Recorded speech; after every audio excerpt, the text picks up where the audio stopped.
clase como tal. Gracias, Eric, el saludo. Bueno, muy buenos días con todas, con todos. Estamos en nuestra segunda clase del curso de calidad de software. Esta es la carrera de Ingeniería de Software en la Escuela Politécnica Nacional. Vamos entonces, sin más, a retomar donde nos habíamos quedado ayer. Voy a presentarles acá el aula virtual. Y bueno, en realidad, más que el aula virtual, permítanme más bien compartirles las diapositivas para poder continuar con el estudio de este primer capítulo que trata sobre la historia de la calidad. Denme un segundito. Ahora sí, ahí estamos. Entonces, ayer, como fue nuestra primera clase, pues habíamos planteado como una propuesta el dejar que esta frase de Aristóteles calara un poquito en nuestro sentir y pensar y hoy día discutirlo un poco más. Entonces le voy a pedir a Johan Mantilla que por favor abras tu micrófono y nos des tu reflexión de qué significado tendría para ti en la práctica esta frase de Aristóteles. Buen día, Inge. Buenos Buen días. día con todos. Bueno, para mí lo que me trata de decir esta frase es que nosotros siempre debemos ser conscientes de aplicar buenas prácticas en nuestro entorno diario, en todo lo que hagamos, por ejemplo, en nuestro trabajo. Y así es como vamos de a poco a ir familiarizándonos por así decirlo, con la calidad y hacer bien las cosas, algo que de verdad tenga valor. Y eso es Correcto. como mi frase. Sí, efectivamente la idea es eso, ¿no? O sea, tener siempre esa conciencia de lo que es calidad para de esa manera que de una manera continua dentro de toda tu accionar esté presente, correcto. Va por ahí. Y habíamos entonces empezado a ver cómo en la Edad Antigua esto se fue, desde esa etapa de la historia ya se fue expresando, ¿no? Obviamente dentro de lo que era el contexto, digamos, de lo aceptable en esa época, hablamos de la civilización babilónica y de este código de Hammurabi. Y estuvimos empezando a hacer analogías con respecto a nuestra profesión. Les propongo ahora que avancemos un poquito más en la historia y hablemos de la civilización egipcia. Entonces, aquí estamos más o menos en la época de 1450 antes de Cristo y lo que vamos a ver en la siguiente diapositiva es una imagen que representa una capilla funeraria. Esta capilla corresponde a un personaje que era de abolengo y que tenía digamos, una posición importante dentro de la sociedad. Se llamaba el visir Rekhmir. Rekhmir estaba encargado eh, de un grupo de operarios, digámoslo así, que eran los que realizaban distintas actividades dentro de la comunidad. Cuando Rekhmir fallece, le elaboran esta capilla funeraria en honor a él dentro de un cementerio muy grande que en ese entonces se llamaban las necrópolis, porque en realidad eran ciudades enteras donde cada edificación era la tumba básicamente de una persona. Entonces, en esta necrópolis de Tebas se encuentra estos textos, estas figuras de la capilla funeraria, en donde básicamente se ve a las personas realizando sus actividades como operarios y se ve cómo Rekhmir era quien estaba a cargo sobre todo de inspeccionar.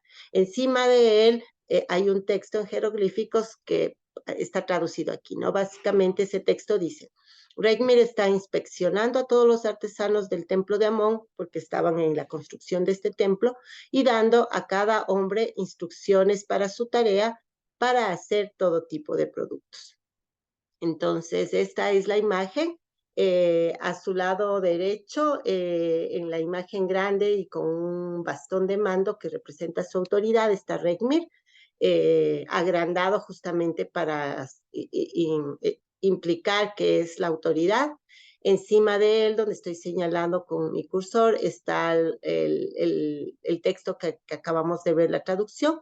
Y en la parte izquierda pueden ustedes ver gran cantidad de personas, artesanos, operarios, realizando distintos tipos de actividades, ¿no? Entonces, si ustedes se ponen a fijarse un poquito la figura, hay personas que están haciendo alfarería, hay personas que están trabajando con metales, hay personas que están levantando paredes, etcétera, etcétera, ¿no? Es decir, son los distintos trabajadores o miembros del equipo de, en este caso, construcción del templo que estaban construyendo. Y entonces notar que este personaje es quien tiene las funciones, por un lado, de inspeccionar que todos los obreros hagan su trabajo con calidad, pero también, por otro lado, de capacitar. Entonces, tal vez esa es la parte más importante que quiero compartir con ustedes, ¿no? El hecho de que la persona que esté en calidad no solamente tiene la obligación de inspeccionar que las cosas se hagan de tal manera que los productos finales sean de calidad, sino que también tiene la obligación de capacitar a las personas para que justamente puedan hacer bien su trabajo. Eh, en ese mismo sentido, trabajaba la civilización griega. Si nos vamos a la época más o menos entre el 776 y el 146 antes de Cristo, fue como el apogeo de la civilización de la antigua Grecia, porque obviamente hoy el país Grecia todavía existe, sin embargo la civilización antigua desapareció. Y en el momento de su apogeo, como todos sabemos también, la civilización antigua griega dejó grandes construcciones, ¿no? Templos, bibliotecas, edificios en general, ¿no?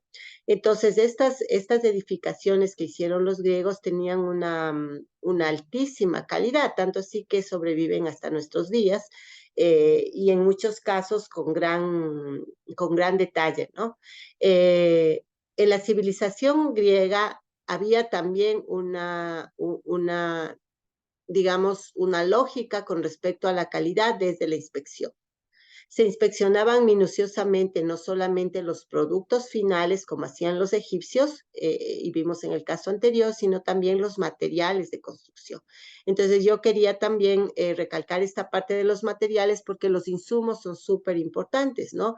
Si tú eres un pastelero muy experto, y sabes súper bien las técnicas de hacer pasteles, ya tenemos un gran porcentaje de probabilidades de que tu pastel vaya a quedar súper bien. Sin embargo, también, aparte de saber hacer pasteles, el otro porcentaje de éxito depende de los insumos. Si tú utilizas malos insumos en cuanto a los ingredientes del pastel, por más que el pastelero sea bueno, si los insumos que utilizan no son buenos, eso va a afectar evidentemente a la calidad del producto final. Entonces, eso se dieron cuenta los griegos y por eso es que las inspecciones incluían, previo a iniciar el trabajo, inspeccionar los materiales de construcción. Además, ellos también ya empezaron a tener nociones de ingeniería porque realizaban diseños. Entonces, antes de construir los grandes templos, se hacían las maquetas donde estaba ya el diseño como tal de los grandes edificios, ¿no? Es interesante notar, no lo tengo en estas diapositivas, pero en otras civilizaciones, como por ejemplo la civilización incaica, también para hacer las construcciones se hacían maquetas. Por ejemplo, edificaciones como Machu Picchu se han encontrado que en la entrada o en un lugar, espacio específico de la edificación, había una gran piedra como inclinada, plana, donde estaba dibujado el lugar. Entonces, en principio se pensaba que estos podrían ser una especie de mapas de ubicación para el visitante, pero hay otra teoría que dice que probablemente en realidad lo que eran los diseños. Entonces, los arquitectos, tanto griegos como en nuestro caso en la civilización andina, sí que diseñaban primero las edificaciones antes de construirlas, ¿no? Entonces, se hacían diseños y en el caso griego se procedía a continuación a elaborar unos moldes especiales. Y estos moldes garantizaban la repetibilidad del proceso de producción. ¿Sí? En el ejemplo que vemos en la imagen es un friso. El friso es lo que se coloca en la parte superior de la pared justo pegado al techo. para hacer ese adorno, ¿no? Y los frisos iban alrededor de todas las habitaciones para la esquina entre la pared y el techo. Entonces, como ustedes ven, los frisos eran tallados a relieve y representaban escenas, ¿no? Si ustedes se fijan un poquito a detalle, incluso puedes ver que están perfectamente esculpidos la vestimenta de las personas, los músculos de las personas, el cabello de las personas, incluso expresiones faciales. Entonces tenían digamos, un cuidado en el detalle muy, muy delicado, ¿no? Entonces, y este friso se repetía, es decir, esta escena iba en una y otra vez a lo largo de toda la habitación. Para justamente garantizar la exactitud de las réplicas, es que se utilizaban los moldes. Y entonces eso era parte del proceso que utilizaban para ir hacia una producción o una edificación de la máxima calidad estética y belleza posible, ¿no? Ahora, ¿cómo se traduce esto para nosotros en la parte de ingeniería de software? Primero voy a ir con la parte de los materiales de construcción. Como el software no es un producto físico, no es un templo, ni es un edificio, ni nada por el estilo, no existen per se materiales físicos tampoco, ¿no? Sin embargo, sí necesitamos insumos. Por ejemplo, un insumo importante para nosotros es el lenguaje de programación.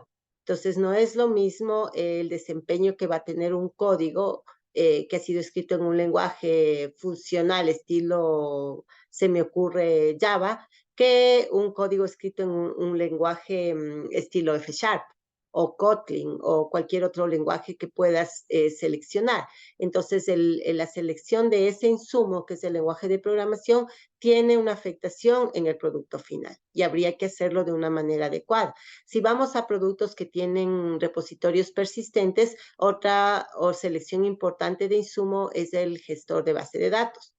Entonces, ahí puedes optar por algo libre, se me ocurre, por ejemplo, OpenSQL, puedes optar por algo propietario como Oracle, y hay muchísimas opciones más, ¿no? Entonces, el motor de base de datos se convierte en otro insumo importante para el producto que vas a construir.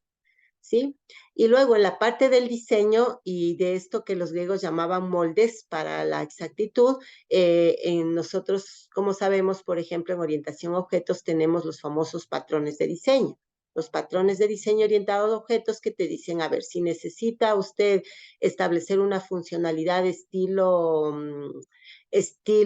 capas, utilice MVC. Si necesita hacer algo que implique ciertos niveles de seguridad, utilice, por ejemplo, una fachada, etcétera, etcétera, ¿no? Entonces existen los clásicos patrones de diseño de la orientación a objetos y existen actualmente también patrones de diseño más especializados, por ejemplo, para garantizar justamente temas de seguridad o temas de usabilidad el momento que diseñas el producto. Entonces, este gráfico que vemos acá corresponde a un friso en un mausoleo de un emperador que se llamaba Halicarnassos. ¿Qué más? Dejemos entonces, avancemos entonces más bien a la Edad Media. Y en la Edad Media aparece también una evolución bastante importante para nosotros en términos de calidad. Vamos a hablar aquí rápidamente de lo que fue el aporte que tuvieron los gremios artesanales en la Europa medieval. En tiempo nos ubicamos entre el siglo XIII y el siglo XVII, más o menos. Y entonces empiezan a aparecer por toda Europa los gremios que agrupaban a los talleres artesanales. El taller artesanal estaba conformado básicamente por un maestro artesano y por sus aprendices. Para llegar a ser aprendiz en un taller artesanal tenías que pasar justamente por el proceso de selección y de aceptación del maestro artesano. Eso no era tan sencillo y una vez que te convertías en aprendiz de un maestro artesano, eso significaba que ya tenías una profesión de por vida y un lugar donde trabajar que era ese taller, ¿no? ¿Cuáles eran los roles del maestro artesano? Pues nuevamente se repite la misma lógica de Egipto y el maestro artesano cumple el rol de inspector de calidad, Entonces, si te encargas, si es un taller de zapatería como el que vemos en la imagen y te encargan a ti, y yo qué sé, hacer el tema de las suelas, el maestro artesano pues inspecciona que estés haciendo tu trabajo de esa parte del producto, del desarrollo con calidad, pero también cumplía el rol de instructor de oficio. Tanto así que la capacitación era obligatoria y era contractual. Entonces los gremios les exigían tanto a los maestros artesanos como a los aprendices que firmaban una especie de contrato. Y era un contrato muy interesante porque en ese contrato el maestro artesano se comprometía a enseñarle todo lo que sabe al aprendiz y el aprendiz a su vez se comprometía a aprender todo lo que le enseña. Entonces me parece hermosísimo porque ahí hay una responsabilidad compartida, ¿no? El uno, el que enseña de no guardarse nada, de enseñar todos los secretos, los trucos y las cosas únicas que él sabe para la producción artesanal. Y el otro, a su vez, en reciprocidad, este compromiso de aprender todo lo que se le enseñe, ¿no? Entonces, la capacitación era un tema súper digamos, importante dentro de este esquema que funcionaba con los gremios de los talleres artesanos. Siguiente cosa, los gremios también se encargaban de regular el suministro de materias primas. Como vimos hace un rato, los griegos ya se dieron cuenta de que para hacer grandes templos y edificaciones tenían que inspeccionar las materias primas que utilizaban, ¿no? Eh, Asimismo, los artesanos tomando esa idea dan un paso más allá y no solo le dicen a los talleres, ok, asegúrense de que sus materias primas sean de calidad, sino además nosotros como gremio vamos a regular. Y la regulación implica que haya ciertos estándares generales a cumplir por los talleres del mismo tipo. Entonces, si todos nosotros tenemos talleres de producción de zapatos y todos estamos agremiados, es en el gremio donde se indique cuáles deben ser, por ejemplo, los características que debe cumplir un buen material para la suela del zapato o las características que deben cumplir el cuero que se va a utilizar para hacer esos zapatos. Y así sucesivamente, ¿no? Entonces es el gremio el que regula las características que deben cumplir las materias primas y también su suministro. Entonces el gremio es el que dice, ok, el cuero lo vamos a comprar en tales lugares, ¿no es cierto? Las suelas van a ser de tales proveedores. Y vamos a tratar de que todos los talleres tengan todos los insumos de calidad para que pues en base a eso podamos garantizar asimismo la calidad del producto final. Por ello, podemos decir que en realidad estos gremios artesanales fueron los primeros en crear estándares de calidad. Los estándares que nosotros vamos a ver ahora en la actualidad están, digamos, desarrollados a través de organizaciones internacionales, ¿no? Como la ISO. Pero en esa época, como ustedes ven, ya se organizaron a través de los gremios para hacer este trabajo.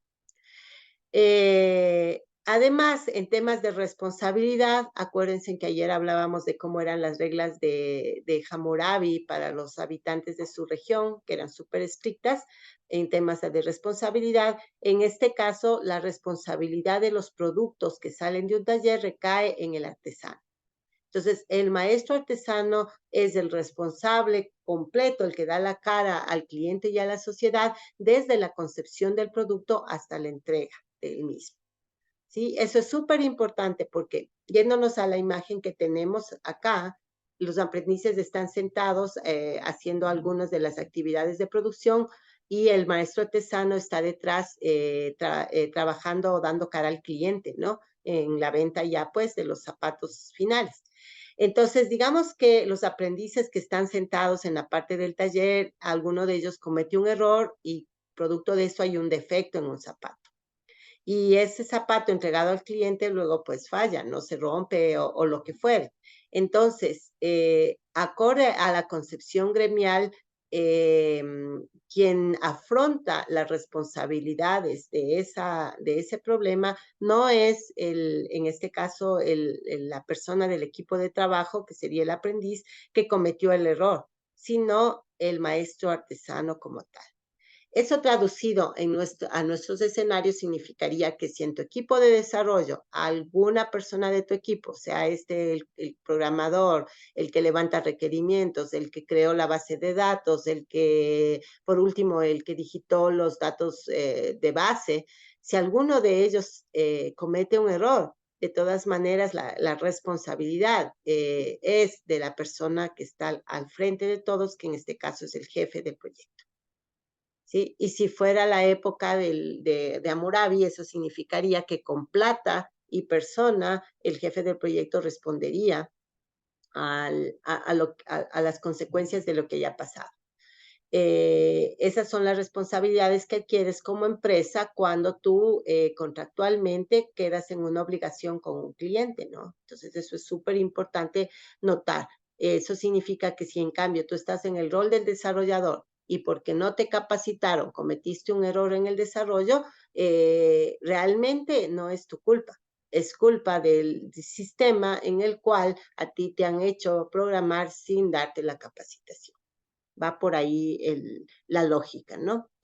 Pero bueno, vamos a la edad moderna y en la edad moderna resulta que viene la revolución industrial y con ello el aparecimiento de las fábricas.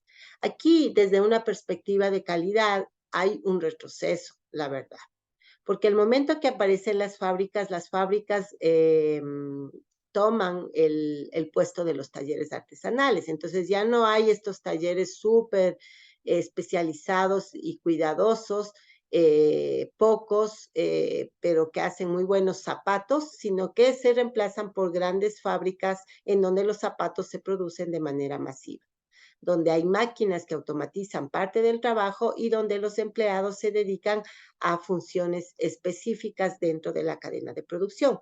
Una cosa que me olvidé de la lámina anterior, que me voy a regresar un ratito, es esta última frase, ¿no? Que dice que al ser el esquema de esta manera, se dio lugar a que cada maestro artesano tuviera un sentimiento muy grande de orgullo por la calidad de los productos finales. Entonces, fíjense en cómo en la imagen se ve que el maestro artesano realmente está muy emocionado y muy orgulloso de poder entregar un buen producto a su cliente, ¿no? Aquí viene la pregunta para que cada uno se responda mentalmente con la realidad tal cual, ¿no? Creo que todos hemos tenido experiencias de desarrollo de software, así sea programas muy pequeñitos en clase o de pronto ya has hecho pasantías, incluso ya trabajas y has participado en desarrollos de productos más grandes, comerciales, etcétera, ¿no? Entonces, un poco recapitulando de todos esos productos de software, sean grandes o medianos o pequeños, en los que tú has participado en algún rol, de cuántos de ellos realmente tú te sientes orgulloso por su calidad. Que tú pudieras decirle al mundo, yo participé en hacer ese producto y sentirte súper contento de cómo quedó la interfaz, cómo quedó el código por dentro, cómo está la base de datos, de lo rápido que es, de lo bonito que son las interfaces, etcétera, etcétera, ¿no? De lo estético que es el diseño. Es decir, de todos los productos que tú has hecho, ¿cuál sería para ti el que más orgullo tendrías de ese producto como para presumirlo? O a lo mejor hasta ahora no hay ningún producto que tú pudieras decir, ok, yo sí pudiera presumir de haber sido parte del desarrollo de ese producto. Y no la percepción, porque a veces puede que la percepción sea normal, ¿no? O buena incluso, pero que tú sepas que por dentro realmente no es lo que por fuera se ve. O sea, tal vez por fuera se ve bonito, funciona así, pero por dentro el código es una desgracia, la base de datos está llena de problemas de falta de normalización, el sistema es muy lento y se amaga cosas haciendo cosas por dentro. Nosotros teníamos un sistema que funcionaba bien siempre y cuando haya una persona que esté por dentro haciendo amagues. Entonces, claro, los usuarios veían que pedían una cosa y salía el reporte o el cálculo, lo que fuere, pero lo que no veían es que nosotros teníamos un operario que corregía muchas de las cosas on the fly mientras pasaban las cosas para que salgan bien. sin esa persona el sistema por sí mismo no funcionaba. Entonces había una percepción de satisfacción, digamos, aceptable de parte de los operadores, de los usuarios, pero nosotros sabíamos que nuestro producto honestamente no era de calidad. ¿Sí? Entonces, ese orgullo es el que queremos llegar a tener, no de uno o dos, sino de todos los productos en los que participemos. Entonces, en la revolución industrial se pierde totalmente ese sentido, porque ahora a mí me dicen, ok, tú eres el encargado de esta pequeña parte de toda la manufactura del producto, y a lo mejor tú jamás llegas a ver el producto final. Entonces, si es una línea de fabricación de carros, a ti te toca poner las llantas, ¿sí? Pero nunca ves el final de la línea en donde sale el carro y peor aún cuando una persona lo llega a utilizar. Entonces se pierde ese sentido de propiedad, se pierde esa necesidad de orgullo, se pierde ese contacto personal de capacitación entre el artesano y su aprendiz. Todas esas cosas son cosas que desaparecen con la desaparición también de los talleres, ¿no? Sí que se realizaban inspecciones a productos finales. Funcionaba más o menos así. Viene toda la cadena de producción. Digamos que tú produces focos. Llega al final de la cadena el foco completo y hay una persona que hace inspección de calidad que pone el foco en una boquilla y ve que se prende. El foco que se prende pasa la inspección y sale a percha para salir a venta, ¿no? El foco que no se prende, el inspector de calidad lo que hace es ponerlo en la basura. Entonces, estas inspecciones finales, primero se corresponden a control de calidad. O sea, al final yo controlo si hubo o no hubo calidad, como no se prende, evidentemente no hubo, el foco va a la basura, eso es un gran desperdicio. Entonces, cuando un producto final defectuoso es desechado, hay gran cantidad de desperdicios, es un costo demasiado elevado que además se tiene que ponderar entre los otros focos. Entonces, si de cada 100 focos, 50 no se prenden porque el proceso es malo y se van a la basura, los 50 que sí vendo, les vendo al doble de precio. Porque obviamente yo ya gasté la producción no solo de los que puedo vender, sino también de los que salieron mal. Entonces, estos defectos de calidad del proceso que solo se detectan al final, en el producto final, no es la mejor idea porque de todas maneras elevan el costo de la producción total. Entonces, se piensa en la idea del retrabajo. Se dice, ok, no voy a botar estos 50 focos que no se prenden, sino que voy a componerles. Entonces regresan a fábrica para que vean, es que no se ha soldado bien el filamento, es que ha faltado ajustar la boquilla, etcétera, etcétera. Entonces, ese retrabajo también tiene un costo. Y es justamente el costo de retrabajo el que más nos mata en el tema de desarrollo de software. ¿Cuántas veces te ha pasado que tú escribes un código, luego pruebas y al probar te das cuenta que te faltó una validación, entonces vuelves sobre el código y le aumentas esa validación? Eso ya es retrabajo. El retrabajo es algo que ya hiciste, tener que volver a poner, a invertir tiempo en ello porque te faltó algo o porque algo estaba mal y había que componer, etcétera, etcétera, ¿no? Entonces, el retrabajo se va a convertir para nosotros en una métrica súper importante de calidad de proceso, ¿sí? Eh, y en ese sentido, las fábricas sí que cumplen una función, pero un poco en detrimento de la calidad. Eso es básicamente lo que pasó en esta etapa. Y bueno, aquí es donde haríamos un alto para hacer una tarea, pero vamos a obviar por hoy la tarea. Estamos un poquito atrasados, les cuento, en nuestro cronograma de trabajo acorde al sílabo, así es que no vamos a hacer esta tarea, sino que más bien lo que dice aquí, que es la tarea de leer la parte de la edad contemporánea, la vamos a hacer juntos en este momento. Y ahí sí que vamos a hacer una primera tarea de calificada que la vamos a hacer aquí en clases, ¿no? Entonces, déjenme compartirles el segundo grupo de diapositivas, las que en el aula dicen parte 2. Entonces, para no perder el hilo, hemos hablado ya de temas de calidad en la edad antigua, en la edad media, en la edad moderna con la revolución industrial, y entonces en la edad contemporánea, que es de lo que vamos a hablar ahorita, ya empieza crearse un cuerpo de conocimiento alrededor de la calidad y empiezan a surgir las primeras conceptualizaciones y también los primeros modelos. De uno de esos modelos es justamente lo que vamos a hacer la primera investigación hoy. Entonces, la edad contemporánea. En la edad contemporánea lo que vamos a ver es ya autores que se consideran padres o pioneros de la calidad. Uno de esos autores es Walter Shewhart. Él fue físico de profesión y nació en el año 1930. Entonces ya estamos hablando de estos dos últimos siglos, ¿no? El siglo pasado y el que decurre. A la izquierda tienen ustedes una gráfica. Esta gráfica es un instrumento que fue diseñado por Walter Shewhart, que se llama una gráfica de control. Las gráficas de control te permiten hacer control estadístico de la calidad. Recuerden que ya hablamos de que estamos en la época de las fábricas y en que en las fábricas hay líneas de producción, que hay personas que se especializan en cosas muy puntuales, pero no tienen la visión total ni la pertenencia total del producto final, y que al final de esa línea de producción hay un inspector de calidad. Entonces, otro de los problemas que se presentó en la producción masiva era que se volvió inmanejable inspeccionar la calidad de todos y cada uno de los productos. Si mi fábrica de focos produce 10 focos cada hora, sí es probable que el inspector pueda uno por uno ir viendo si se prende o no se prende, ¿no?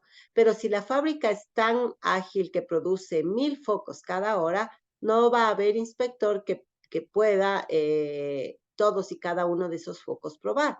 Ahí es donde Walter Shewhart dice, no, aquí tenemos que hacer las cosas con estadísticas. Tenemos que hacer muestreos y tenemos que ya basarnos en las probabilidades para hacer inspecciones aleatorias de productos. Por ahí empieza el concepto de este gráfico de control. El gráfico de control, como ustedes ven, tiene un eje de las X y un eje de la Y. En el eje de las X tiene las muestras de las muestras que van a ser inspeccionadas desde la perspectiva de calidad. Si hubiéramos hablado de focos, en este caso serían 16 focos que han sido tomados como muestra. En el caso del ejemplo, son 16 ejecuciones de un proceso implementado, de un código. ¿Sí? Ya vamos a hablar un poquito más del contexto. Y en el eje de las Y va a ir el criterio de calidad que estás midiendo. En el caso de los focos sería binario, ¿se prende o no se prende? Entonces, muestra 1 se prendió, sí. Muestra 2 se prendió, sí. Muestra 3 se prendió, sí. Muestra 4 no se prendió, por eso está en rojo y tiene el bichito al lado que es el bug o el defecto, ¿no? En nuestro caso, el criterio de calidad que vamos a medir en un producto de software, por ejemplo, es tiempo de respuesta. Entonces, yo necesito ver cómo se comporta en ejecución el código implementado para determinar si está dentro de los tiempos de respuesta aceptables. Los datos que tenemos en este gráfico son datos reales de un producto y de un código real, que es un software contable. Entonces, todo software contable debe incluir varias automatizaciones de procesos de cálculo, entre ellos uno que se llama mayorización. La mayorización normalmente es un proceso mensual. Se hace a fin de mes para, tomando todas las transacciones individuales contables, sumarizar o mayorizar, como dice el término, hacia las cuentas superiores. Por ejemplo, si en una empresa tienen 100 empleados, para cada empleado se crea una cuenta contable para pagarle su sueldo. Entonces, el sueldo del mes tal, que está al valor de tal empleado, y así 100 veces, ¿no? Pero a nivel de empresa, ya para ver la contabilidad general, realmente no interesa qué pagué puntualmente al empleado 1, 2, 3, hasta el 100, sino cuánto en total pagué en sueldos este mes. Entonces, se sumariza de las transacciones contables individuales hacia un solo ítem del plan de cuenta que se llama sueldos y salarios. Se coloca el mes marzo y se dice tanto es el valor de que se pagó. Esa es la mayorización y eso se hace por todos y cada uno de los distintos tipos de transacciones. Ese es un proceso que normalmente es largo. Imagínense ustedes si estás haciendo esto para el Supermaxi y las transacciones que estás mayorizando son las de ventas. Cada Supermaxi cada día hace miles y miles de ventas. Entonces es un proceso que toma tiempo. Y como les decía, por lo general se hace a fin de mes, pero si, por ejemplo, mañana hay junta de accionistas, capaz que hoy toca correr el proceso de mayorización para mañana a los accionistas o dueños de la empresa presentarles el balance al día de las cuentas contables mayorizadas. Entonces también puede ser necesario hacerlo en cualquier momento. Entonces, en la figura tenemos el gráfico de control para este proceso de mayorización de un software contable. Entonces, aquí están las 16 ejecuciones tomadas como muestra del proceso y aquí están los tiempos de respuesta.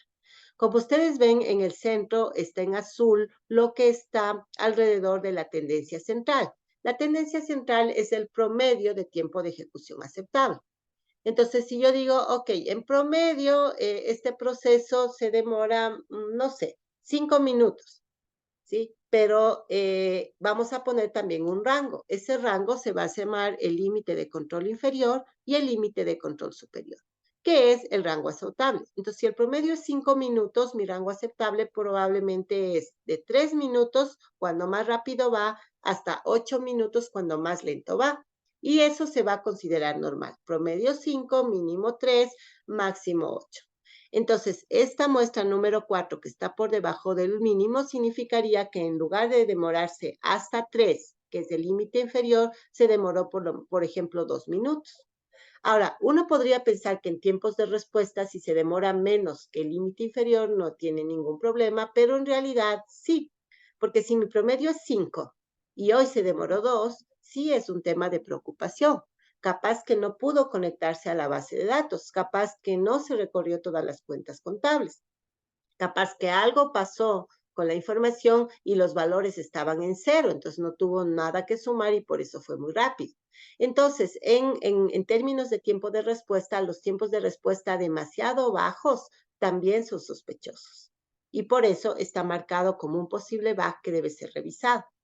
Todas estas muestras de la 6 a la 15 están dentro de mis límites, por lo tanto no me preocupo y considero que desde la perspectiva de la calidad son aceptables. Sin embargo, la muestra número 15, fíjense en cómo el tiempo de respuesta se dispara. Si yo dije que lo normal era hasta 8 minutos y esta se fue a 10 minutos, también me tengo que preocupar. Capaz que se trabó y hubo ahí un lock en la base de datos y está ahí un continuado y simplemente el proceso se truncó y no logró hacer todo lo que tenía que hacer. Entonces, también este punto que se sale de control, también lo tengo que revisar. Y esa es básicamente la idea de este gráfico de control que se inventó Walter Shewhart, ¿no? Para de esta manera, cuando tienes producción masiva, tomar muestreos y saber cuándo te tienes que preocupar, que es básicamente en estos puntos rojos que te sales de los límites deseables. Ahora, ahí viene otro problema que solo vamos a tener que resolver en el proyecto de cada uno de los equipos de ustedes, que es cuáles son estos límites deseables, ¿no?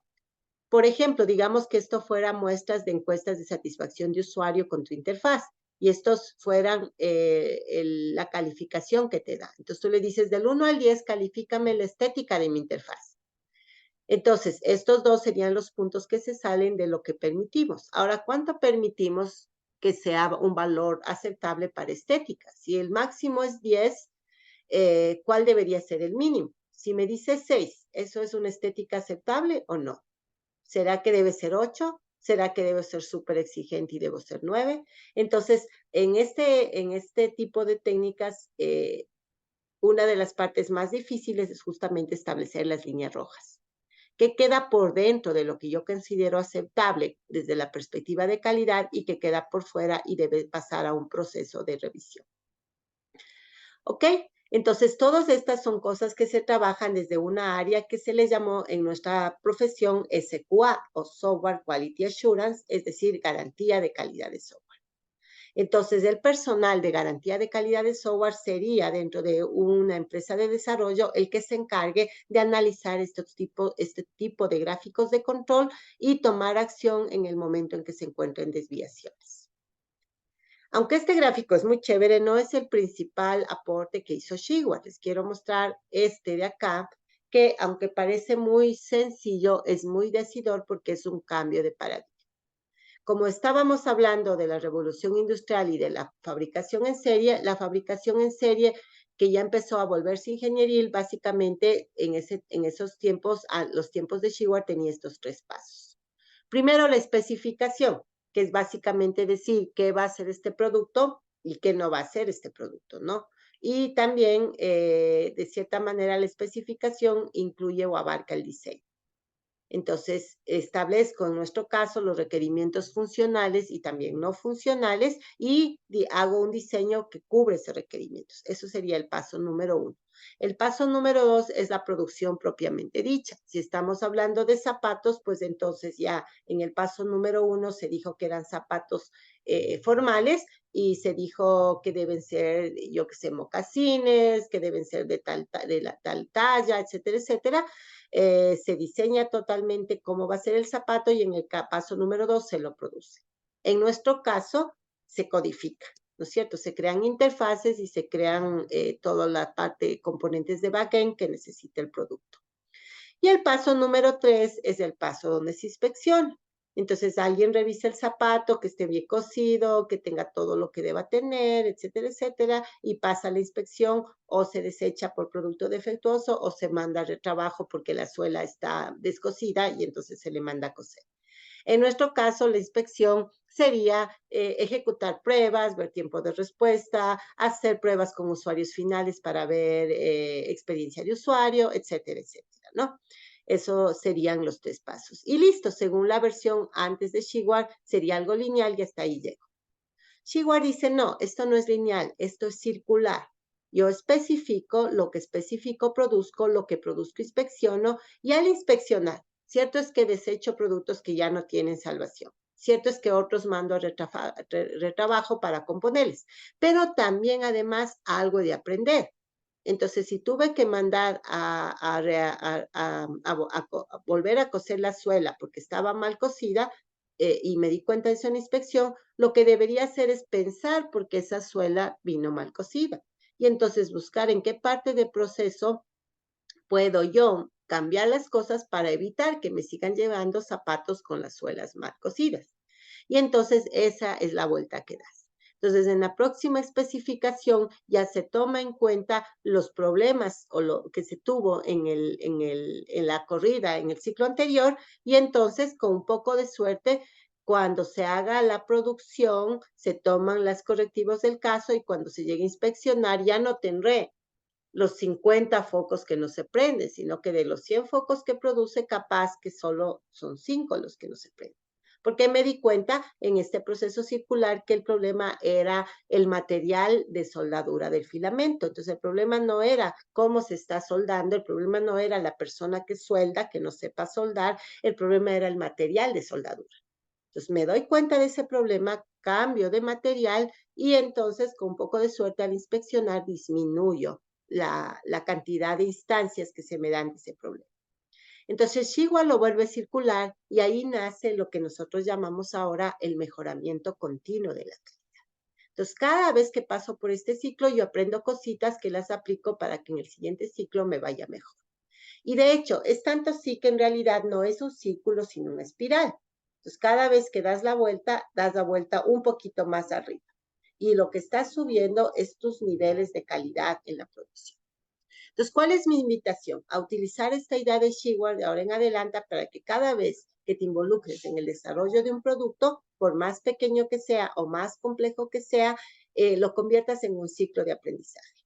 Y todo lo que aprendas lo incorpores en tu experiencia profesional para que en el siguiente desarrollo las cosas salgan cada vez mejor. Esa es un poco la idea. Es de este círculo de Shigward nació luego uno de sus discípulos que se llama Deming, le aumentó una fase más, le volvió 4 y lo llamó el ciclo PDCA, que es el ciclo básico y más famoso de la calidad en términos generales, ¿no? Y que muchos le conocen, de hecho, más como ciclo Deming que como ciclo Shigward, que fue realmente el autor original. Pero bueno, ahora sí vamos a hacer un reto porque ya está muy hablado, estamos a la mitad de la clase y si necesitamos, pues también un poco interactuar. Y entonces en esto consiste el reto que vamos a hacer a continuación. Allá desde donde ustedes están, desde sus equipos y espacios, van a seleccionar cualquier modelo de lenguaje de inteligencia artificial que ustedes conozcan y si no han utilizado todavía ninguno, pues hoy decidan por uno, puede ser el ChatGPT, puede ser Bard, puede ser Bing o cualquiera de los otros que han ido apareciendo. Y lo que vamos a hacer es preguntarle a la inteligencia artificial cosas específicas de un concepto muy popular de gestión de calidad que se llama TQM, que son las siglas en inglés de Total Quality Management, por si acaso. Entonces, las 5 cosas que van a averiguar son dónde se origina TQM, en qué año se desarrolla, porque hay un rango de tiempo que se desarrolla. Tercero, qué objetivos tiene Total Quality Management. Cuarto, cuáles son sus beneficios. Y quinto, lo que más me interesa, ejemplos de empresas que utilizan actualmente Total Quality Management. No necesitan ser necesariamente empresas de software, aunque sería más chévere que encuentres empresas de software que están implementando Total Quality Management, pero si no encuentras de software, no te estreses, pueden ser de otras áreas, ¿no? Industria automotriz, aeronáutica, alimentos, incluso empresas públicas como gobiernos, es decir, cualquier tipo de empresa u organización, debería decir ahí, que utilice TQM. Entonces, vas a responder estas 5 preguntas y vas a utilizar la plantilla Word que vimos ayer, que te la puedes descargar de la sección de inicio del aula virtual para hacer el primer informe. Entonces, por ser nuestro primer informe, les voy a compartir un ratito el aula y vamos a descargar la plantilla y revisarla juntos. Entonces, te vas a la pestaña de inicio, te vas a la sección de recursos. ¿Dónde está? Perdón, no se fue todavía. Está un poquito lento el aula. Bastante lento. Porque yo estoy conectada con cable, entonces, bueno. Entonces, en la sección de inicio, si algún rato viene, vamos a tener, no, está súper lento. Te descargas esa plantilla de Word y en esa plantilla de Word vas a ver, déjenme ver, yo tal vez tenga la plantilla descargada. Ay, perdón. Sí, está súper lenta el aula, eso ya me preocupó. Ojalá que solo sea un problema local mío. Pero déjenme mostrarles la plantilla porque no me quiero quedar con eso de mostrarles. Aquí está, déjenme ver si encuentro aquí una plantilla. Tal vez aquí está. Bueno, esta es una versión de la plantilla del semestre pasado. Ustedes tienen en el aula la versión actual, pero es básicamente la misma. Entonces, tu nombre, la fecha, el tema, que en este trabajo es investigación de TQM con inteligencia artificial.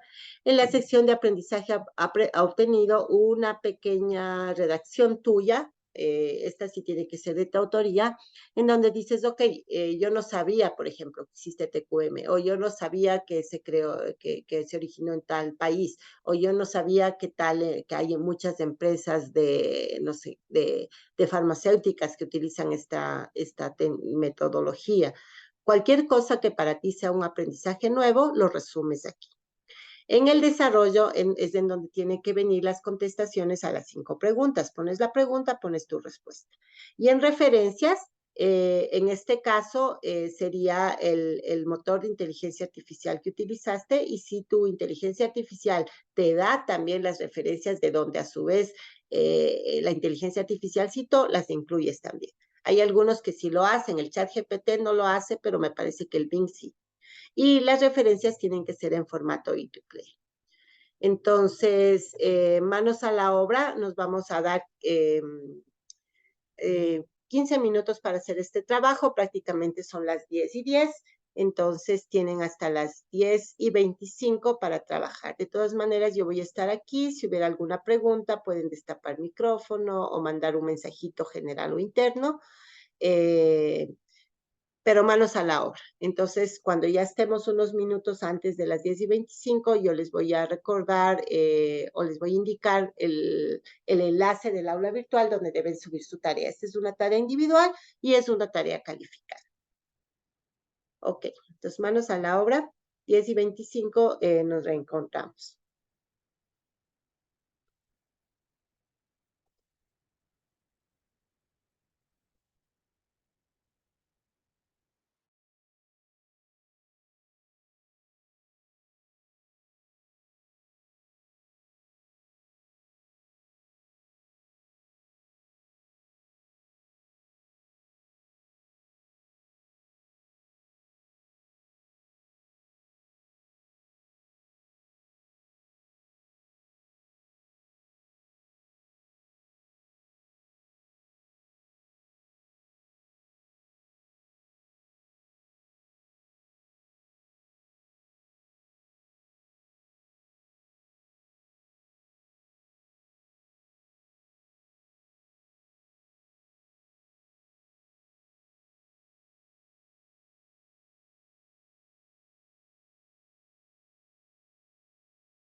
Ok, bueno, les voy a mostrar el aula virtual. Sí, para la pregunta en caso de ChatGPT únicamente esa referencia, así es porque ChatGPT no te indica de dónde sacó la información. Entonces nuestra referencia sería el mismo ChatGPT como tal. Les voy a indicar en el aula virtual en donde pueden subir la tarea. Van a la pestaña de unidad 1. La tarea individual dice investigación TQM y aquí está la especificación, ¿no? Entonces, lo que ya habíamos leído en las diapositivas, utilizar el modelo, responder a las preguntas y ahorita nos daríamos unos 4 minutitos hasta las 10:35 para el punto 2, que es básicamente, como ya tienen el informe, revisar, hacer una inspección de calidad que cumpla con todas las especificaciones, generarlo como un archivo PDF y al archivo PDF ponerle este nombre. TQM raya tu apellido, tu nombre, punto PDF y subirlo aquí en el aula virtual. Vamos a esperar entonces unos 3 minutitos hasta que todos ustedes puedan ir subiendo sus respectivos informes. Y aquí vamos a ir viendo cómo los informes se van cargando.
No veo ningún informe enviado. No sé si les pasa a ustedes como a mí, que el aula virtual está lenta o si es mi conexión. Ahí sí me reportan, por favor.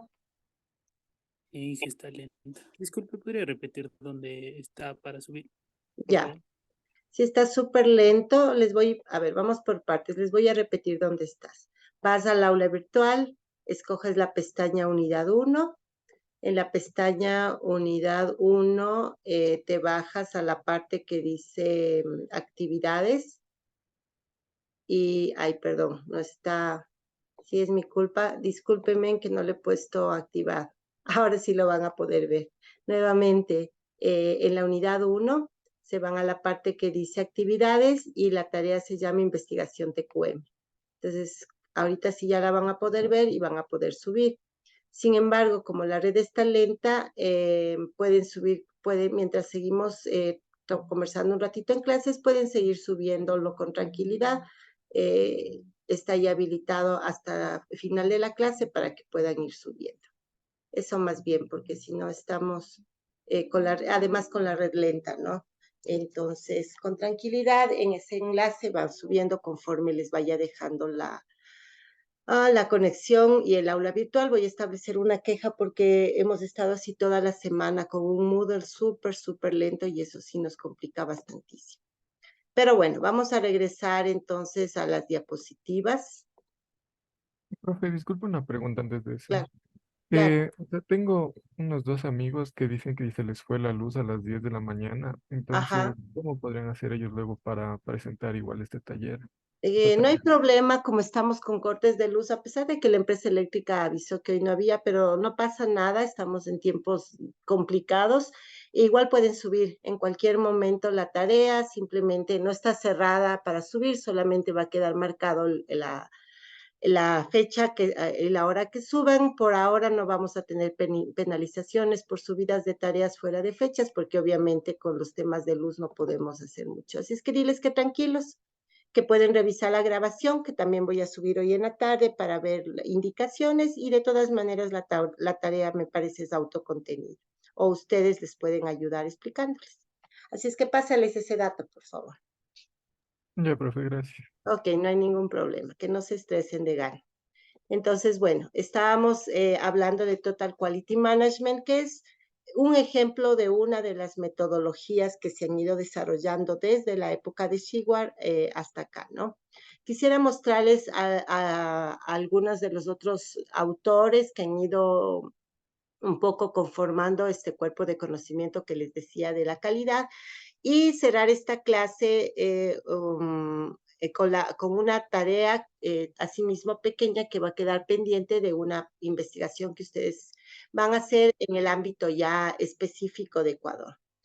Entonces, manos a la obra. Entonces, como continuando, otro autor importante es Ishikawa. Ishikawa es de profesión químico, él nació en 1943 y él expresó esto con respecto a la calidad. La de Ishikawa todavía no es un concepto, porque más bien lo que dice es, para mí, dice él, la calidad es algo muy dinámico, debido a que las necesidades, los requisitos, las expectativas del cliente cambian continuamente. Y creo que a todos los que ya hemos participado en desarrollos, incluso académicos o a lo mejor también ya en la industria, sabemos que es así, ¿no? Tú ya elicitas requerimientos, los especificas y de pronto el cliente hasta cambia de opinión, a veces cambian las reglas de juego. Por ejemplo, unos años después de que Insoft ya tenía consolidado su sistema empresarial, entre ellos toda la parte justamente contable, vino la famosa cambio de moneda del año 98, ¿no? Donde dejamos el sucre y la moneda nacional y pasamos a dólares. Entonces, ese, por ejemplo, es un cambio de requisitos que no era culpa de nadie, o sea, no es que los clientes cambiaron de opinión, no es que nosotros nos olvidamos de especificar, simplemente cuando nosotros construimos el producto había una sola moneda de uso, que era la moneda ecuatoriana, y en ese momento hubo un cambio hacia una reglamentación nacional que era pasar a dolarizarnos. Entonces, los requisitos cambian continuamente por distintas razones, no necesariamente por temas de cliente o porque omisiones nuestras, simplemente las necesidades van cambiando. Y por eso Ishikawa dice la calidad es un concepto dinámico. Para el proyecto de ustedes, del cual ya vamos a hablar un poquito más antes de terminar la clase, no vamos a tratar de minimizar más bien este problema que señala Ishikawa en términos de los cambios continuos de requisitos. Una vez que yo en la próxima clase defina los requisitos, los vamos a congelar. Eso no es muy realista, pero nos va a permitir tener al menos digamos, una, una tranquilidad de saber que con esos requisitos me puedo enfocar en el desarrollo del producto. En la vida real, eso no funciona así. En la vida real vas a tener que lidiar con el hecho de que los requisitos van a seguir cambiando a pesar de que tú ya hayas terminado de especificar el alcance de tu sistema. Yo les voy a proponer los requisitos funcionales que deseo, cuáles son mis necesidades y en base a eso ustedes pues harán el diseño del producto. Yo haré una aprobación del diseño si es que ustedes quieren y si no, pues lo que ustedes harán, si están seguros de que su diseño está bien, procederán a la implementación. Esa es básicamente la primera etapa de este proyecto, ¿no? Entonces, desde 1943, Ishikawa ya dijo, ya estableció este problema de los requisitos y noten que él no hablaba de software, ¿no? Él hablaba en general cuando tú construyes o desarrollas productos. Ahora sí llegamos a Deming, el que les dije que fue el discípulo de Shewhart. Él es un físico, nació en 1945 y él sí que dio una primera definición de calidad. Calidad, según Deming, es que un producto o servicio posee calidad si ayuda a alguien y disfruta de un mercado sostenible. Entonces, quisiera que piensen un ratito en las dos partes de esta definición. Primero es que va a ser de calidad si ayuda a alguien. Entonces, yo tengo una necesidad como cliente, tu producto me ayuda a satisfacer esa necesidad, entonces, según Deming, ya cumple con la primera parte de la calidad. La segunda es la sostenibilidad. De nada sirve que un producto realmente ayude si es que no se puede mantener en el mercado. Si tú no tienes un modelo de negocio para poder seguirle dando mantenimiento, seguir dando soporte a las personas, seguir sacando nuevas versiones, realmente no sirve de mucho. Digamos que tú haces un voluntariado, por ejemplo, en una escuela para niños ciegos. Y entonces les construyes un producto educativo para que los niños ciegos puedan aprender matemática básica o hacer ejercicios de matemática básica. Entonces estás ayudando a alguien, ahí hay un punto a favor tuyo de calidad, pero no te preocupas de regresar para enseñarles a las maestras a usar el producto, no te preocupas de que si ellas descubren algún problema que se cae o hace mal unos cálculos de unos ejercicios, no te preocupas o más que no te preocupas, no tienes previsto dentro de tus planificaciones un tiempo para mejorar posibles defectos en el código, si no creas nuevas versiones para ir cambiando los ejercicios de tal manera que un niño que ya ha usado no tenga que repetirse los mismos. Todo eso tiene que ver con la sostenibilidad. Entonces, lamentablemente tampoco basta con desarrollar un producto que sí ayude a las necesidades, sino que también tiene que, acorde a Deming, estar dentro de un ecosistema que permite que ese producto se sostenga durante su vida operacional. Y eso básicamente parte de un tema de modelo de negocios, ¿no? Es decir, cómo va a ser tu empresa para sobrevivir financieramente y poder seguir dando soporte, mantenimiento, capacitación y versionamiento a tus productos de software. Eso sería básicamente el encaje de la definición de Deming a nuestra industria, ¿no? Luego viene Juran. Juran es un ingeniero eléctrico, ya estamos en la década de los 50 del siglo pasado y empiezan a aparecer los primeros ingenieros, aunque de otras profesiones, que se empiezan a especializar en el tema de software. Entonces, Juran dice, calidad es adecuación para el uso. Si es que el producto es adecuado para el uso que le quiero dar, es de calidad. Esa es básicamente la definición que establece Juran, orientado específicamente desde la percepción del cliente final. Entonces, Juran no entra a temas de si será fácilmente mantenible, si este producto tendrá suficientes seguridades, o sea, no ve por dentro cuestiones del producto, sino ve simplemente la cara hacia afuera. Si es que lo va a usar, lo considera adecuado, entonces tiene calidad. Es una definición tan válida que, de hecho, en la norma que nosotros vamos a estudiar, que es la 25010, se establecen dos modelos de calidad. El que se llama modelo de calidad de producto, que establece toda la parte interna del producto, y el modelo de calidad en uso, que justamente responde a lo que nos está diciendo aquí como propuesta Juran, el ver la calidad desde la perspectiva del usuario. Avanzando un poquito más, tenemos Crosby. Crosby fue un empresario, él nació en 1957 y hace o provee esta definición de calidad. Él dice, la calidad es la conformidad con un conjunto de especificaciones. Estas especificaciones se establecen en función de las necesidades y deseos del cliente. Entonces, notan nuevamente, como ustedes ya han pasado por los cursos básicos o previos de ingeniería de software, noten cómo esta definición de Crosby, a pesar que él no es de software, él es del área de administración, él es empresario, sirve perfectamente para nuestro caso, ¿no? Entonces, él habla primero de necesidades y deseos del cliente, luego de que en función de entender esas necesidades y deseos se haga una especificación. Entonces, en el proyecto, ¿esto qué va a significar? La semana que viene vamos a tener un espacio en clases en donde yo, en el rol de cliente, les voy a decir, vean, este es mi deseo, esta es mi necesidad. En esa conversación, ustedes van a tratar a través de sus preguntas y lo que requieran de mí como información, entender ese deseo y necesidad para posteriormente hacer un trabajo grupal de especificar. Las especificaciones las vamos a escribir como historias de usuario. Entonces, ustedes van a obtener un conjunto de historias de usuario que de alguna manera representen las necesidades y deseos de mi persona como cliente. Ahora, Crosby lo que dice es, como ya tenemos esas especificaciones, que en nuestro caso va a ser un conjunto de historias de usuario, una vez que existe el producto, yo comparo el producto contra la especificación y veo si está conforme o no, si está alineado o no, si cumple o no con esas especificaciones.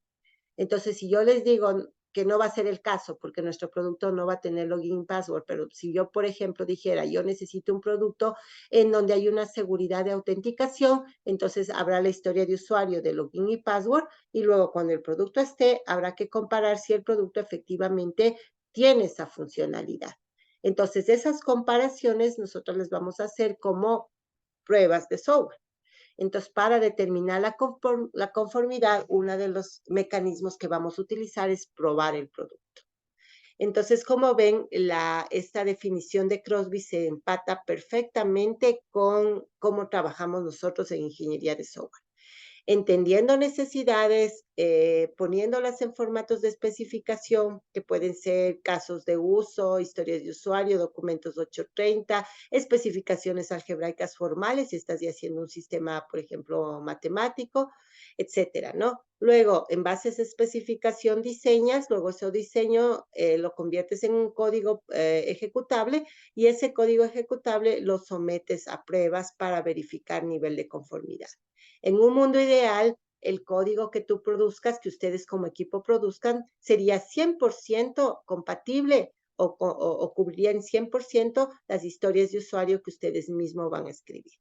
Esa es básicamente la idea. Yo voy a estar ahí para dar las necesidades y un poco ir guiándoles que efectivamente que su especificación esté completa, que su diseño sea un diseño que sirva y ya y luego también para ayudar a verificar que el código ejecutable realmente hace lo que tiene que hacer. Entonces yo les voy a hacer ese acompañamiento, pero pues obviamente el equipo es el responsable de todo el proceso de desarrollo.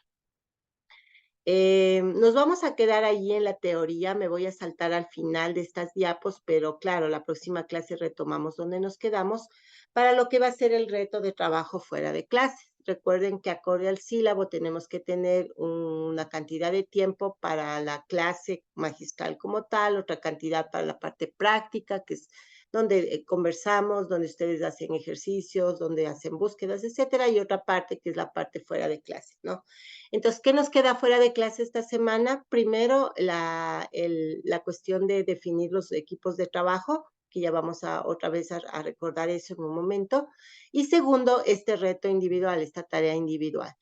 Hagan una búsqueda, ahora sí no les voy a restringir en qué, busquen como ustedes quieran, en inteligencia artificial, en navegadores normales, busquen si quieren en textos, preguntando a personas, es decir, en este punto no está restringido las fuentes de información, pero lo que necesito es que cada uno de ustedes identifique una empresa ecuatoriana, y al decir ecuatoriana me refiero a que sea de origen de Ecuador.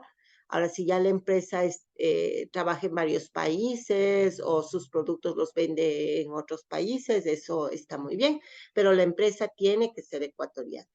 ¿Sí? Entonces, identificar una empresa nacida en Ecuador, de origen Ecuador, que tenga certificación ISO 9001. La ISO 9001 es uno de los ejemplos clásicos de normas de calidad.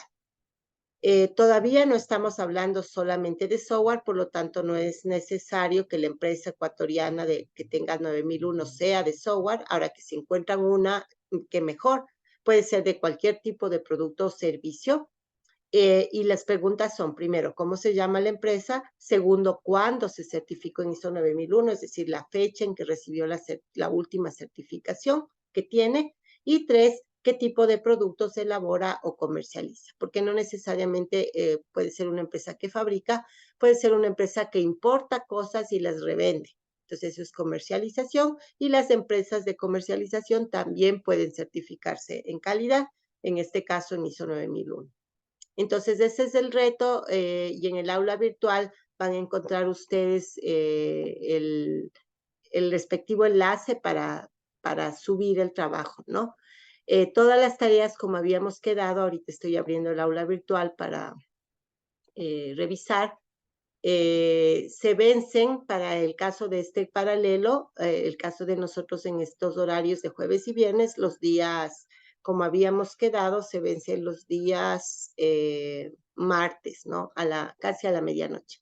Entonces, aquí tengo ya la tarea de investigación de TQM, tengo 24 de 26, entonces estoy contenta porque solo nos faltan 2 compañeros, probablemente los que están sin luz. Y aquí mismo, en la pestaña de la unidad 1, les voy a abrir ya, ahorita que terminemos la clase, la definición o el enlace para que puedan subir la tarea de ISO 9001 de investigar o encontrar una empresa ecuatoriana que tenga esa certificación de calidad, y la pueden subir hasta el día martes. Entonces, antes de irnos, regresemos un ratito sobre el tema del proyecto, ¿no? Entonces, claro, yo les estoy dando ahorita como que de pastilla en pastilla un poquito de avances de lo que vamos a hacer. Voy a sumarizar en estos últimos minutos para que puedan tener mejores elementos para decidir quiénes van a ser, cuántos van a ser y puedan hacer la tarea de definición. Entonces, el proyecto tiene dos grandes fases. En la primera fase, el equipo es un equipo desarrollador. En esa es la que nos vamos a enfocar ahorita. En la segunda fase, el equipo se va a transformar en un equipo de calidad. Entonces, antes de hacer esa transformación, vamos a ver en clase la teoría que obviamente nos va a permitir poder decirnos que somos un equipo de calidad competente, que sabe cómo hacer temas de calidad. Entonces, por ahora nos vamos a quedar en el equipo de desarrolladores. Entonces, en este equipo de desarrollo vamos a establecer roles dependiendo de cuántas personas sean. Entonces, esto lo vamos a trabajar equipo por equipo. Entonces, conmigo y las personas del equipo nos reuniremos, veremos, somos 3, somos 5, somos tantos, y definiremos quién hace qué rol. Los roles van a ser muy básicos y los clásicos, ¿no? Alguien que sea el responsable de que la especificación se haga, alguien que sea el responsable de que el diseño se haga, alguien que sea el responsable de que el código se haga y alguien que sea el responsable de que las inspecciones de calidad se hagan. Entonces, tentativamente serían 4 roles. Por eso es que yo les había dicho sean entre 3 y 5 personas. Porque si son 4 roles y 5 personas, a lo mejor pueden haber 2 personas encargadas de que el código se haga.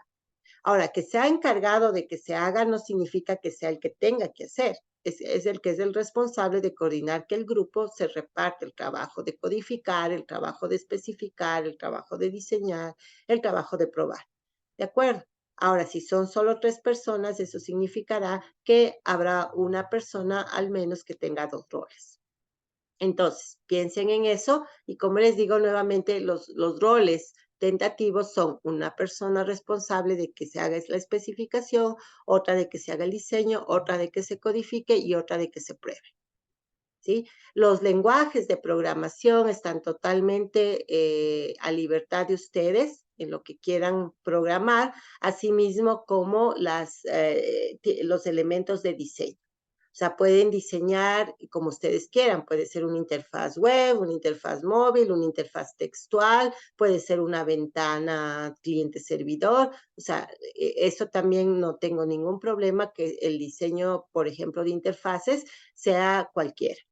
En temas de bases de datos, puede incluso ser sin bases de datos. Estoy todavía en el proceso de acotar el producto para que sea muy fácil de construir, pero voy a intentar de que sea uno que ni siquiera requiera base de datos, es decir, persistencia, que sea una cosa opcional. Si el equipo desea, lo hace con base de datos. Si el equipo no desea, simplemente no tiene repositorio permanente. ¿Sí? Va a ser un producto muy sencillo, básicamente una sola interfaz principal. ¿Sí? Entonces, no se preocupen de que les va a tomar demasiadas horas el desarrollo, porque nuevamente ese no es el enfoque principal de este curso, sino que necesitamos pasar por el desarrollo para ir hacia la calidad. Lo cual me lleva a decir algo que es bien importante, que es que hay que romper ciertos mitos de creer que el desarrollo, el equipo de desarrollo es más importante que el equipo de calidad o viceversa, que el equipo de calidad es más importante que el equipo de desarrollo. Los dos equipos son súper importantes en un ecosistema en el cual una empresa provee productos de calidad, productos de software de calidad, pero ciertamente en temas de carrera profesional, para poder llegar a ser parte de un equipo de calidad, sí es importante previamente haber sido parte de un equipo de desarrollo. Es decir, solo alguien que ha tenido la experiencia de desarrollo puede pasar a ser parte de un equipo que va a hacer la revisión de calidad de un producto desarrollado. Porque es como que me dijeras, ok, tú vas a ser el juez de los cocineros, ¿ya? Pero yo no sé cocinar. Entonces, si yo no sé cocinar, ¿cómo le puedo juzgar al que ha cocinado que su cocción está de más o que sus aliños están de menos o yo qué sé? Entonces, yo tengo que saber cocinar para poder hacerle observaciones al que ha cocinado. De la misma manera, yo tengo que saber programar para hacerle observaciones al que ha codificado. Yo tengo que poder saber diseñar para hacerle observaciones al que ha diseñado. ¿Sí? Entonces, por eso, en realidad, para poder pasar a ser parte de un equipo de calidad, la persona previamente debería haber sido parte de un equipo de desarrollo, que es lo que yo asumo ahorita de todos ustedes, porque están en este curso que tiene prerequisitos, que son cursos de ingeniería de software. Ahora, esto pasado al lado empresarial significa que cuando una empresa contrata una persona, un técnico, para que haga el trabajo de pruebas de software, no puede ser jamás un pasante, alguien que no haya desarrollado, etcétera, ¿no? El diseño de pruebas es una tarea súper especializada que solo lo puede hacer alguien que haya tenido los estudios, la formación para ello y que tenga experiencia previa en desarrollo. ¿Sí? Entonces nosotros vamos en este curso a un poco también ser más conscientes de no solo de la importancia, sino también del nivel de conocimiento y especialización y experiencia que requiere ser una persona de calidad. De hecho, es toda una profesión. O sea, las empresas organizadas tienen departamentos de calidad de software que específicamente se dedican a ello, ya no desarrollo. En nuestro caso, sí vamos a hacer el desarrollo y por eso empezamos por esta parte 1. Entonces, ya sabiendo que son 4 roles que ustedes pueden escoger ser entre 3 o 5 personas, que por excepción yo podría aceptar equipos de más, por ejemplo, 6, en donde hubiera roles más de una persona por un rol, o de 2, pero noten que si eres 2 significaría que como son 4 roles, le caen 2 roles a cada uno de la pareja. Entonces, por eso esa ya decisión se las dejo a ustedes, ¿no? Y una vez que ya hayan decidido entre quiénes van a trabajar, lo otro es más sencillo, se ponen de acuerdo en su identidad, el nombre, el logo, el lema, ven quién de ustedes tendría más chance de estar pendiente del WhatsApp para conversar conmigo, para si yo le digo algo, leer rápido y poder decirles rápido a los demás. Entonces, alguien que pueda hacer esa logística de pasar información del equipo hacia mí y de mí hacia el equipo. Esa es básicamente la función del coordinador y también alguien que tenga la posibilidad de accesar fácilmente al aula virtual para subir las tareas de equipo, porque solo el coordinador va a ser el único que suba todos los entregables que vayamos produciendo, ¿no? El primero de los cuales es justamente el que tiene este nombre, equipo raya los apellidos de todos.pdf, donde lo que va a estar adentro es unas diapositivas de marketing, de presentación de ustedes como equipo hacia los posibles clientes que les quieren contratar. Entonces, esa es básicamente la tarea que quedaría pendiente en la parte grupal y en la parte individual, esta pequeña investigación de empresas ecuatorianas de ISO 9000. Me había olvidado de la foto, así es que en este momento la voy a tomar. Para ser más prácticos no vamos a abrir cámara, pero sí me gustaría, si es que hay alguna pregunta, tenemos un minutito, si es que alguien quiere abrir micrófono y preguntar algo. Dale, Eric. Sí, yo tenía una pregunta. Cuando se sube el deber, hay una parte que dice texto en línea. Ahí no se pone nada, ¿verdad? En el deber de cómo es del perfil, no hay que subir de hecho nada, porque el perfil está ahí mismo, yo solo voy a revisar Sí, directamente en sí, el en eso perfil. sí, en estos deberes que... En los otros no, es solo por si acaso, porque a veces en el Moodle no te deja subir PDFs muy extensos. Creo que te permite máximo 2 megas o algo así. Entonces, si por cualquier razón tu PDF pesara más, en este texto en línea podrías poner el enlace donde yo me puedo descargar el documento. Entonces, sería para esos casos, pero no es obligatorio poner nada. No sé si Ok, eso responde gracias. a tu pregunta. Chévere. Sí, Ok, ¿alguna pregunta adicional tal vez? Y sí, Disculpe, otra pregunta. claro. Respecto a a la fecha para mandar las tareas, como es un día antes del, como decir, el primer día de la semana que tenemos clase, ¿no sería el miércoles? Ahí me quedó No, la duda. porque yo necesito el miércoles para revisar. Ah, Entonces, listo, no hay problema. ajá, Esa era entonces mi inquietud. ustedes Gracias. entregan hasta el martes, yo reviso el miércoles y el jueves en la mañana ya tienen ustedes las notas. Esa es la razón. Ajá, gracias. Bueno, cualquier pregunta adicional, siéntanse libres de escribirme directamente al correo sandra.sánchez. Que tengan un lindo fin de semana y Dios mediante nos vemos el próximo jueves. Dale, Edison, te escucho. Los demás pueden seguir saliendo. Disculpe, Inge, Ajá. tal vez se creó un grupo de WhatsApp, lo que pasa es que yo ayer no pude entrar. No sé si Eh, se... no, no existe grupo de WhatsApp para el curso. Solo vamos a trabajar a través de los coordinadores. Tú vas a ser parte de un equipo y el coordinador sí va a tener mi WhatsApp. Ujú. Ya, Inge, muchas gracias. Hasta luego. Ok, hasta luego. ¿Alguna otra pregunta de los que todavía vamos quedando? Si no, voy a